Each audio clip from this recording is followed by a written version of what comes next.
and thank my friend Adam Schiff, who has been my longtime partner, House member and senator, working together on the important issue of how a nation goes to war. The President's submission to Congress of the draft authorization today makes me basically have three things to tell you before I introduce Adam Schiff. Point one, thank goodness finally. Thank goodness finally, 6+ months into a war against ISIL, a war that is necessary against ISIL for their brutality. Thousands of airstrikes into the war, sizable expenditure of American dollars, 3 deaths of service members in support of this operation.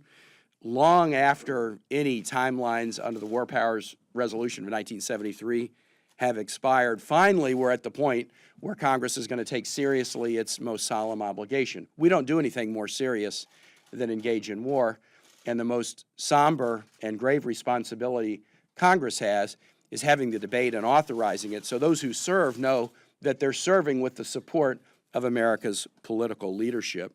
And so finally, here we are today, finally trying to put the horse before the cart. I'm sad that it's taken us so long and still a little bit mystified, but it is very good we're here, and I thank the White House for sending this proposal to Congress as it indicated it would, as the President indicated he would in his State of the Union speech. Point two, I see some things in the proposal that I like. Congressman Schiff and I both introduced resolutions in September, shortly after the President spoke to the nation on the evening of September 10th, proposing this authorization, knowing that Congress needed to play this critical role. My September resolution, a version of which was passed by the Foreign Relations Committee in the Senate in December, included a sunset.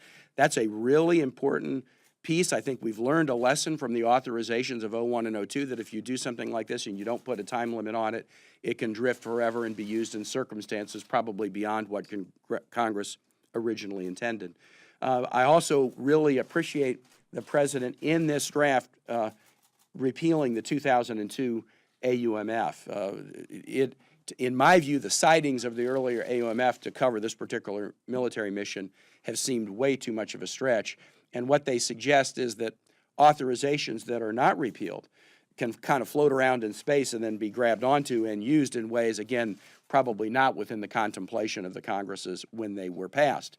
And so I think the repeal of the 2002 Iraq AUMF is very appropriate, and I appreciate the President putting that in.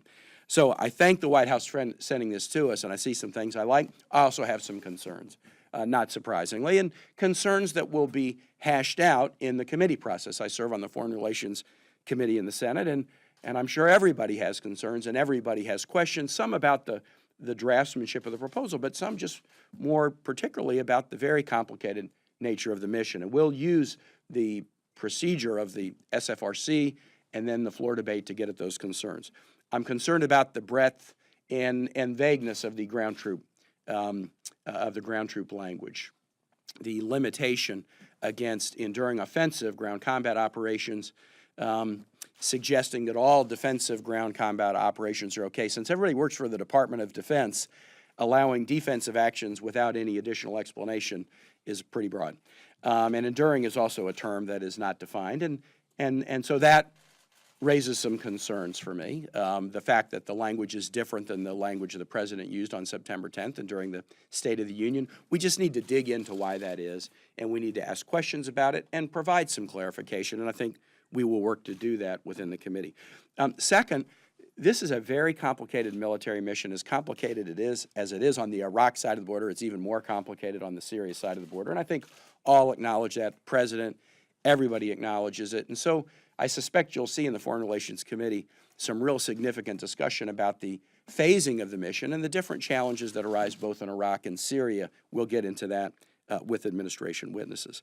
And then finally, a concern, not a draftsmanship concern, but just a concern about the mission is, what are the roles really that regional partners are playing in this battle against ISIL? I returned recently from a visit with a number of senators to Saudi Arabia, Qatar, and Israel, where we really probed into what are regional partners doing. Last week we had a very sad, it was just a really sad visit with King Abdullah. He was here, and he just happened to be here on the day where the Jordanian pilot was burned, and such a horrible thing, which demonstrated, along with so many other instances, why ISIL is a threat that we have to take seriously to the point of using military action. But King Abdullah was very blunt. He said, you know, this is not primarily your fight, it's ours. This is a terrorism that is born and bred in this region, a terrorism that is justified by people who are not practicing Islam, but who claim that as the mantle. And it is up to us in this region, up to us who do believe in this religion, to speak out strongly and defeat this terrorist threat. And if we're all in for it, then yes, the U.S. should help, and should help vigorously.